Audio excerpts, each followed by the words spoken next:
என்னென்ன பண்ணிட்டு இருக்கீங்க? ஐயா விளைய வச்ச உள்ளியெல்லாம் கை பார்த்து வச்சுக்கிட்டு இருக்கோம்.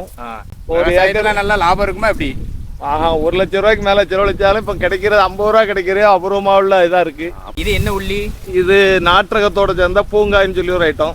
நடப்புல 60 ரூபா 70 ரூபா இருந்தது. சரி. இப்போ ஒரு வாரமா ரொம்ப விலை கம்மியா கேக்குறாங்க வியாபாரிங்க. இதே போக்கு போச்சுன்னா அந்த தொழில்ல பாக்கணுங்க எண்ணமே இருக்காது. இந்த தொழில் பார்த்தா கூட அன்னன்னைக்கு வேலை பார்த்து சம்பளம் கூட கிடைச்சிரும்.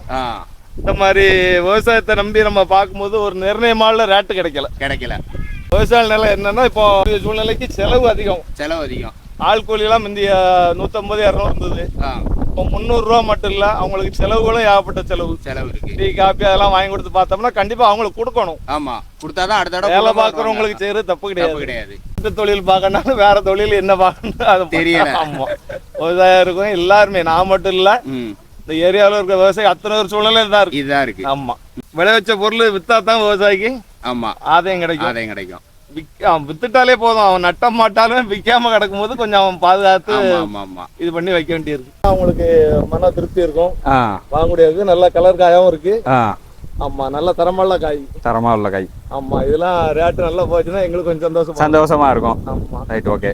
இந்த உள்ளியோட நிலைமையை பத்தி தான் இப்ப நம்ம பாத்துக்கிட்டு இருக்கோம். இந்த மாதிரி அப்டேட் தெரிஞ்சுக்க நம்மள முதல்ல ஃபாலோ பண்ணிக்கோங்க. வரட்டா.